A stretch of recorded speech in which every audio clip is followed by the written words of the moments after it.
എല്ലാ ജനങ്ങൾക്കും നമസ്കാരം. ഭഗവന്നാമ ബോധേന്ദ്ര സ്വാമികൾ 17-ാം നൂറ്റാണ്ടിൽ തമിഴ്നാട്ടിലെ കാഞ്ചി കാമകോടി പീഠത്തിൻ്റെ 59-ാമത്തെ പീഠാധിപതിയായിട്ട് ഇരുന്നിരുന്ന മഹാത്മാവ്. അദ്ദേഹത്തിൻ്റെ ജീവചരിത്രത്തിലേക്ക് നമുക്കൊന്ന് പ്രവേശിക്കാം.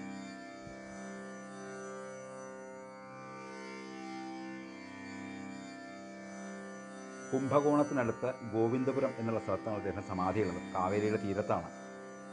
അദ്ദേഹത്തിൻ്റെ ജീവചരിത്രം വളരെയധികം വിശേഷപ്പെട്ടതാണ്. ഏതാണ്ട് 300 വർഷങ്ങൾക്ക് മുമ്പ് കാഞ്ചി കാമകോടി പീഠാധിപതിയായിരുന്ന വിശ്വാദികേന്ദ്രർ എന്നുള്ള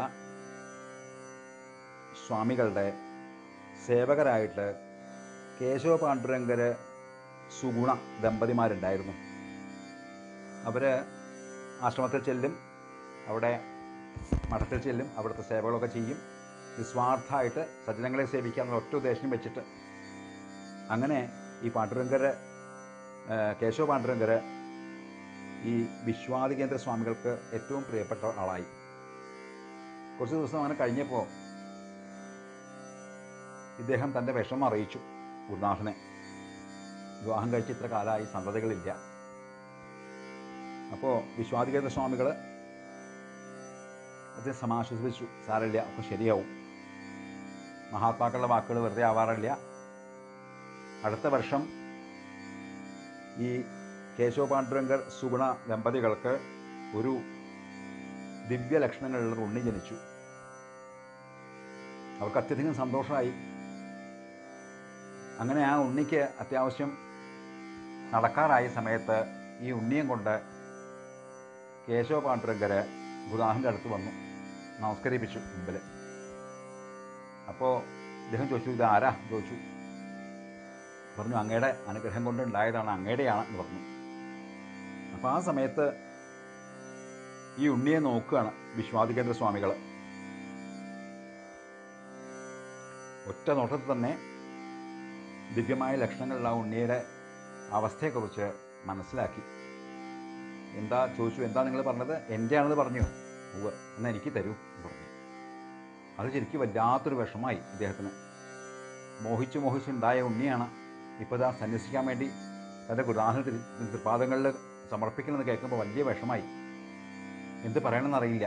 പെട്ടെന്നൊരു ഓർമ്മ വന്നു, ഞാൻ എൻ്റെ പത്നിയോട് കൂടി ചോദിച്ചിട്ട് വരാം എന്ന് പറഞ്ഞ് ഈ ഉണ്ണിയും കൊണ്ട് തൽക്കാലം അവിടുന്ന് പോന്നു. തൻ്റെ മഠത്തിലേക്ക് നടക്കുന്ന സമയത്ത് ഉള്ളിൽ വലിയ വിഷമാണ്. എന്താ ഇനി പത്നിയോട് പറയുക? അവരെങ്ങനെയാണ് പ്രതികരിക്കുക? അവിടെ ചെന്ന് പത്നിയോട് പറഞ്ഞു, സുഗുണ എന്നുള്ള ആ പത്നിയോട് പറഞ്ഞു, ഇങ്ങനെയൊക്കെ ഉണ്ടായി. ഗുരുനാഥൻ തന്നെ ഈ ഉണ്ണിയെ ആവശ്യപ്പെട്ടില്ലെന്ന് പറഞ്ഞു. അപ്പോൾ തൽക്കാലം ഞാൻ നിന്നോട് ചോദിക്കട്ടെ എന്ന് പറഞ്ഞാൽ അവിടുന്ന് പോന്നതാണ് എന്ന് പറഞ്ഞപ്പോൾ ആ അമ്മ ഉറക്ക കരഞ്ഞു എന്നാണ്. ഉറക്ക കരഞ്ഞെന്താ? ഉണ്ണിയെ കൊടുക്കാനുള്ള വിഷമം കൊണ്ടല്ല. അങ്ങ് എന്താ ഇങ്ങനെ പറഞ്ഞത്?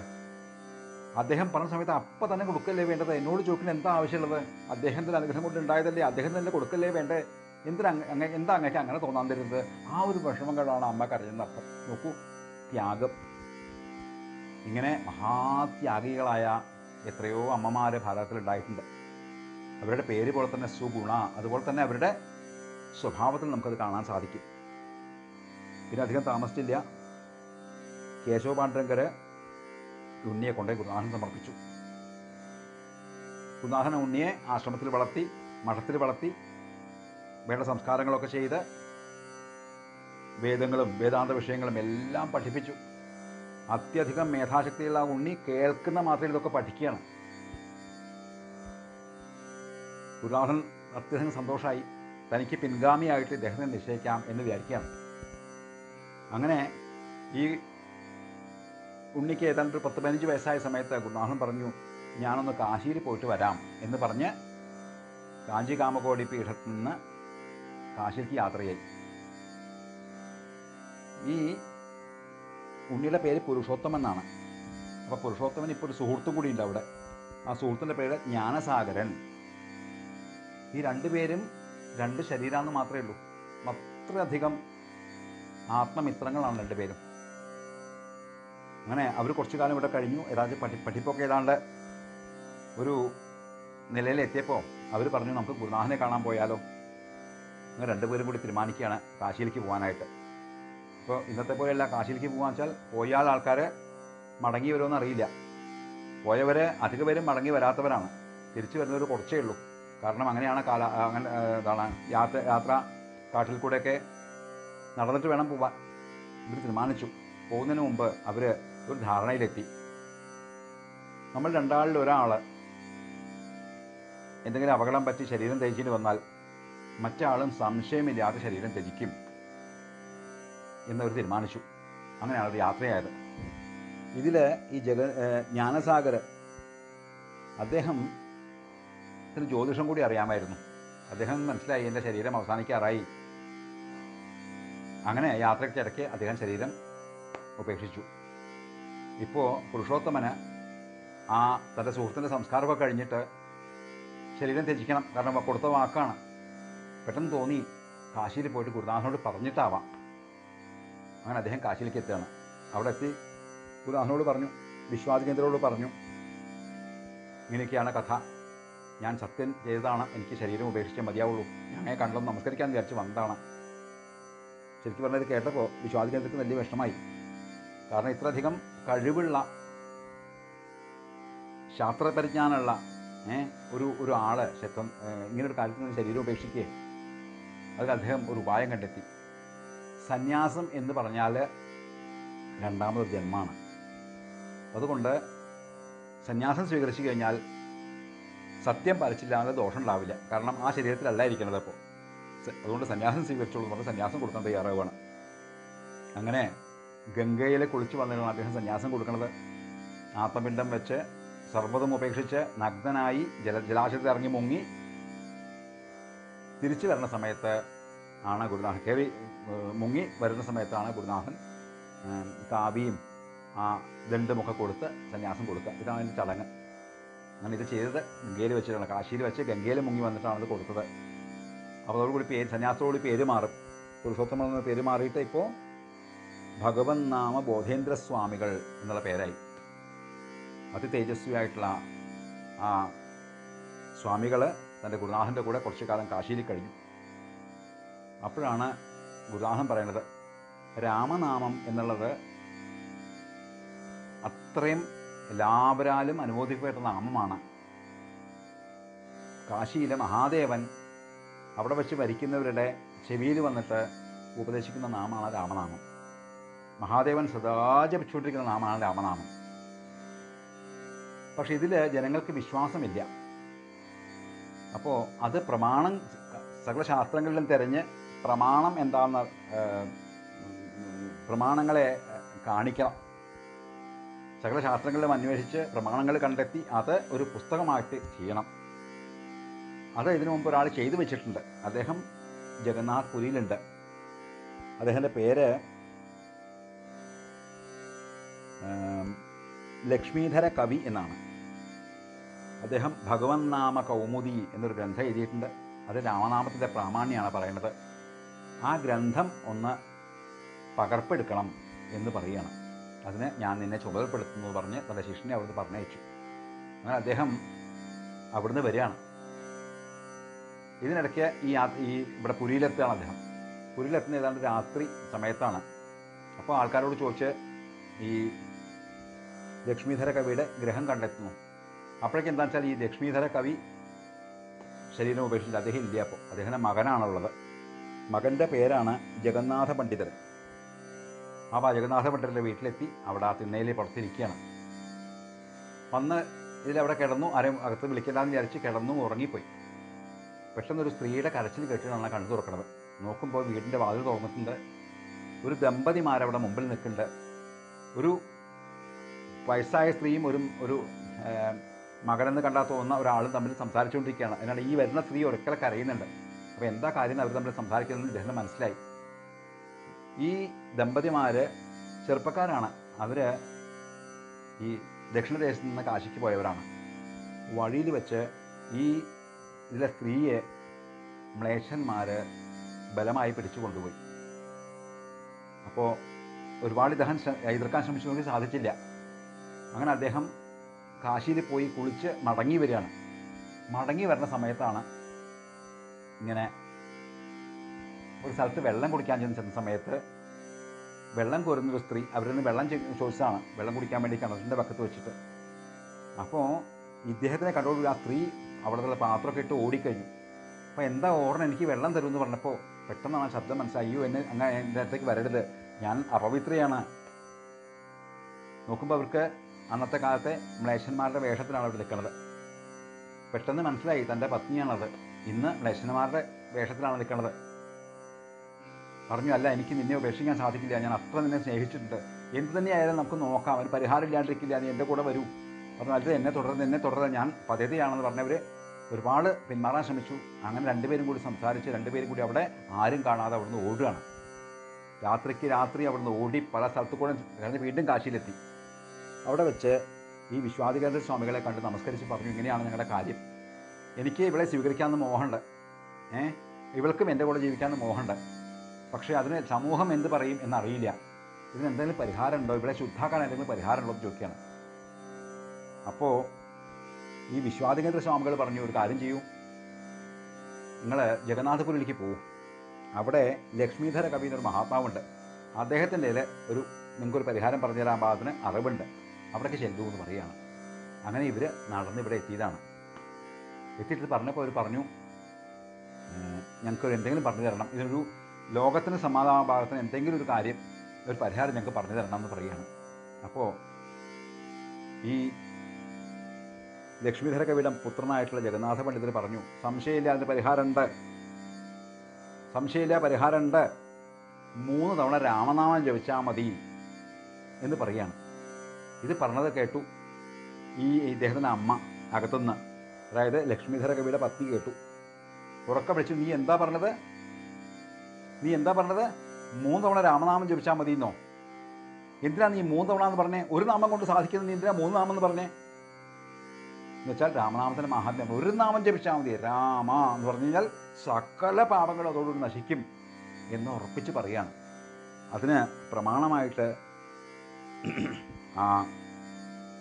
അദ്ദേഹത്തിൻ്റെ അച്ഛൻ എഴുതിയിട്ടുള്ളത് ആ ഭഗവത് നാമ കൗമുദിയിലൊരു ശ്ലോകവും പറയുകയാണ്. നോ ദീക്ഷ ന ച ദക്ഷിണ ന പുരശ്ചര്യാമനാഗ്ദീയത്തെ മന്ത്രോയം രസന സ്ഫുകേവ ഫലത്തെ ശ്രീരാമനാമാത്മക എന്ന ശ്ലോകം ചൊല്ലിയിട്ടാണ് പറയുന്നത്, പ്രമാണം പറയുന്നത്. അപ്പോൾ അവർക്ക് സമാധാനമായി.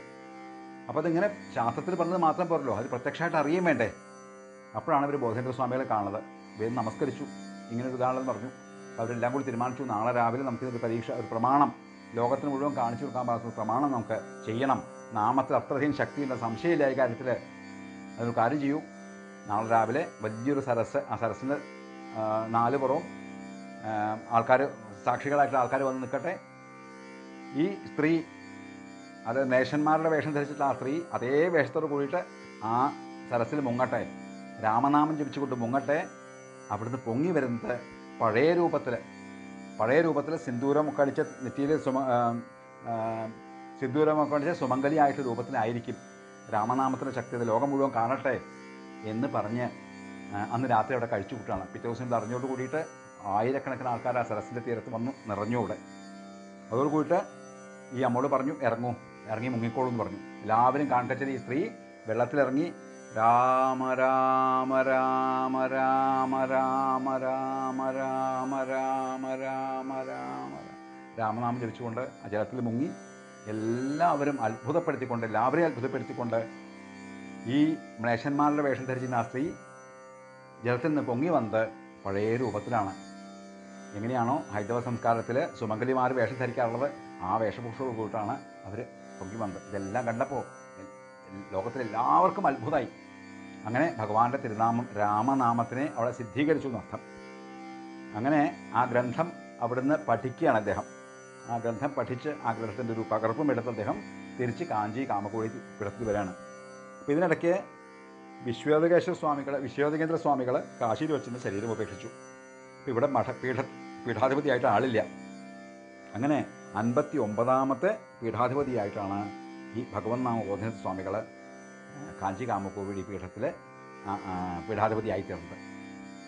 അദ്ദേഹം മഠത്തിലിരിക്കൽ കുറവായിരുന്നു, സഞ്ചരിച്ചുകൊണ്ടിരിക്കുകയാണ് പ്രധാനമായിട്ടുണ്ടായിരുന്നത്. അങ്ങനെ പല സ്ഥലത്തുള്ള പല ദിവ്യമായിട്ടുള്ള ലീലകൾ അദ്ദേഹം ചെയ്തിട്ടുണ്ട്. അതിലത്തെ ഒരു ലീല ഇവിടെ നമുക്ക് അനുസ്മരിക്കാം. പെരമ്പൂർ എന്നൊരു സ്ഥലം, കുംഭകോണത്തിനടുത്തുള്ള പെരമ്പൂർ എന്നുള്ള സ്ഥലത്ത് ഇദ്ദേഹത്തിനെ ഭിക്ഷയ്ക്ക് ക്ഷണിച്ചു. സന്യാസിമാരെ ഭിക്ഷയ്ക്ക് ക്ഷണിച്ചു. അപ്പോൾ അവിടെ ഒരു കുട്ടി ഉണ്ടായിരുന്നു, ഈ ദമ്പതിമാർക്കൊരു കുട്ടി ഉണ്ടായിരുന്നു. ആ കുട്ടി വികൃതിയാണ്, പക്ഷേ ഊമയാണ്, സംസാരിക്കാൻ സാധിക്കില്ല, അങ്ങനെയായിരുന്നു. അങ്ങനെ ഇദ്ദേഹത്തിനെ ഭിക്ഷയ്ക്ക് ക്ഷണിച്ച സമയത്ത് ആ കുട്ടി ഒരു മുറിയിലിട്ട് പൂട്ടി. എന്നിട്ട് ഇദ്ദേഹത്തിന് ഭിക്ഷ കൊടുക്കാൻ തയ്യാറായി. അവർ ഭിക്ഷയൊക്കെ വിളമ്പി ഭക്ഷണം കഴിക്കുന്നത്. കാരണം എന്നെ ഇടയ്ക്കൊറ്റ വന്നിട്ട് ആ കുട്ടി എന്തെങ്കിലും വികൃതി കാണിച്ച് ഇദ്ദേഹത്തിന് വിഷമമായാലോ. അങ്ങനെ അദ്ദേഹം ഭക്ഷണം കഴിച്ച സമയത്ത് ഈ കുട്ടി എങ്ങനെയോ മുറി തുറന്ന് അകത്ത് വന്ന് ഇദ്ദേഹത്തിൻ്റെ ഇലയിൽ നിന്ന് ഇരുന്ന ഭക്ഷണം കഴിച്ചു. സജ്ജനങ്ങളുടെ അവർ കഴിച്ചതിൻ്റെ അവശേഷം. അതോടുകൂടി അതേവരം ഉണ്ടായിരുന്ന കുട്ടി രാമ രാമ രാമ രാമ രാമ രാമ രാമ നാമം ജപിക്കാൻ തുടങ്ങിയതാണ്. ഗുരുദാസനുള്ള പൂർണ്ണമായിട്ടുള്ള വിശ്വാസം, അതാണ് എല്ലാവർക്കും വേണ്ടതെന്നർത്ഥം. അപ്പോൾ അങ്ങനെ ഇതൊരു ചെറിയ അത്ഭുതം മാത്രമാണ്. അങ്ങനെ അനവധി അത്ഭുതങ്ങൾ അദ്ദേഹം ചെയ്തിട്ടുണ്ട്. അദ്ദേഹത്തിൻ്റെ അവസാനത്തിനെ കുറിച്ചാണ് മറ്റൊരു കഥയുള്ളത്. അദ്ദേഹത്തിന് പ്രായമായ സമയത്ത് കുട്ടികളെ പോലെ അദ്ദേഹം കാവേരിയുടെ തീരത്തെ കുട്ടികളുടെ കൂടെ കളിക്കും, ചെറിയ കുട്ടികളുടെ കൂടെ കളിക്കും. അവരുടെ എങ്ങനെയാണോ അവർ അതുപോലെ കളിക്കും. അങ്ങനെ ഒരു ദിവസം അവർ ഈ ഗ്രാമവാസികൾക്കൊക്കെ അദ്ദേഹത്തിൻ്റെ കൂടെ കളിക്കാൻ കുട്ടികളെ വിടാൻ വലിയ ഇഷ്ടമായിരുന്നു. കാരണം മഹാത്മാക്കളുടെ സംഘം, അതുകൊണ്ട് കളിക്കാൻ എല്ലാ കുട്ടികളെയും പറഞ്ഞു വിടും. അങ്ങനെയാണ് ഒരു തവണ ഒരു സന്ധ്യയ്ക്ക് അവർ കളിച്ച് എന്ത് പറ്റു, മണൽത്തീരല്ലേ, ആ മണൽ നല്ലോണം ഇദ്ദേഹം പറഞ്ഞു മണൽ കുഴിക്കൂ എന്ന് പറഞ്ഞു. എല്ലാവരും ചേർന്ന് മണൽ കുഴിച്ചു. എന്നിട്ട് പറഞ്ഞു ഞാൻ അതിനകത്ത് ഇറങ്ങിയിരിക്കാം, എല്ലാവരും എന്നിട്ട് മൂടൂ എന്ന് പറഞ്ഞു. കുട്ടികൾക്കറിയില്ല ഇദ്ദേഹം അതിനകത്ത് ഇറങ്ങിയിരുന്നു. അവരെല്ലാവരും ആ മണലിട്ട് മൂടിയപ്പോഴേക്കും സന്ധ്യയായി. എല്ലാ കുട്ടികളും ഓടി വന്നു, മടക്കി പോന്നു. ആ കുഴിയിൽ നിന്ന് ഇദ്ദേഹം എടുക്കാൻ വിചാരിച്ചില്ല. ആരും കുട്ടികളല്ലേ അറിഞ്ഞില്ല. ഇവിടെ വന്നപ്പോൾ എല്ലാ ദിവസവും ചോദിക്കാറുണ്ട്, രക്ഷിതാക്കൾ ചോദിക്കുന്നത് എന്ത് കളിയാണ് നിങ്ങൾ കളിച്ചത്, ഉദാഹരണത്തിൻ്റെ കൂടെ സ്വാമിജികളുടെ കൂടെ എന്ത് കളിയാണ് കളിച്ചതെന്ന് ചോദിക്കും. അപ്പോൾ അതിലൊരു കുട്ടി പറഞ്ഞു ഇന്ന് ഞങ്ങൾ കളിച്ച കളി രസമാണ്, ഞങ്ങൾ ആ സ്വാമിയെ കുഴിയിലിട്ട് മൂടി എന്ന് പറഞ്ഞു. ഇത് കേട്ടപ്പോൾ അവർക്കൊക്കെ അത്ഭുതമായി. അവർ നോക്കി, അന്ന് വിളക്കൊന്നുമില്ലല്ലോ, ടോർച്ചോ കാര്യങ്ങളൊന്നുമില്ല, ചെറിയ വിളക്കൊക്കെ കൊണ്ട് അന്വേഷിക്കുകയാണ്, എവിടെയാണെന്ന് അന്വേഷിക്കുകയാണ്. അങ്ങനെ അന്വേഷിച്ച് അദ്ദേഹം അവരത് കണ്ടെത്തി. എന്നിട്ട് അവിടെ ആ മണലൊക്കെ നീക്കാൻ തുടങ്ങിയപ്പോൾ അകത്തുനിന്ന് ശബ്ദം കേട്ടു, ഇതെൻ്റെ ഇച്ഛയാണ്, ഞാൻ ജീവസമാധിയായിട്ട് ഇവിടെ ഇരിക്കണമെന്ന് വിചാരിച്ചിരിക്കുകയാണ്, അതുകൊണ്ട് എന്നെ ഇതിൻ്റെ മുകളിൽ നിങ്ങൾ ഒരു തറ കെട്ടിയിട്ട് ഒരു സ്ഥാനമുണ്ടാക്കിക്കൊള്ളൂ എന്ന് പറഞ്ഞതാണ്. ആ ശരീരം കേട്ടത് മണ്ണിൻ്റെ ഉള്ളിൽ നിന്ന് കേട്ടു എന്നാണ് പറയുന്നത്. അപ്പോൾ അതോടുകൂടി ആ ഭൂമിയാണപ്പോൾ നമ്മൾ പോയി കാണുന്നതായിട്ടുള്ള അദ്ദേഹത്തിൻ്റെ സമാധി സ്ഥലം. പിന്നീട് കാവേരി തീരത്താണ്. കാവേരിയിൽ വെള്ളം വന്ന സമയത്ത് ഇത് എവിടെയാണെന്ന് അറിയാണ്ടേ, വലിയ വെള്ളം വന്ന സമയത്തൊന്നും ഇല്ലാതെ സാധാരണ എല്ലാം മണത്തട്ടായി. അപ്പോൾ ആ സമയത്ത് വീണ്ടും ഇവർ എന്ത് ചെയ്യുന്നു, ആ സ്ഥലം കണ്ടെത്താൻ വേണ്ടിയിട്ട് ഇവർ 2 കാലുകളും കെട്ടി. എന്തിനാ കാരണം വെച്ചാൽ കാല് കെട്ടി മുട്ടിലഴിഞ്ഞുകൊണ്ടാണ് അത്ര പോയത്. എന്താ കാരണം വെച്ചാൽ കാലുകൊണ്ട് സ്പർശം പാടില്ല ആ സ്ഥലത്ത്, അറിയില്ല എവിടെയാണെന്ന് അറിയില്ലോ. അങ്ങനെ പോണ സമയത്ത് വീണ്ടും അശരീരി കേട്ടു, ഞാൻ ഇവിടെയുണ്ട്, ഇനി ഇവിടെ നിങ്ങളോട് ക്ഷേത്രം പണിഞ്ഞോളൂ എന്ന് പറഞ്ഞിട്ട് ആ സ്ഥലത്താണ് ഇപ്പോൾ ക്ഷേത്രം നിൽക്കുന്നത്.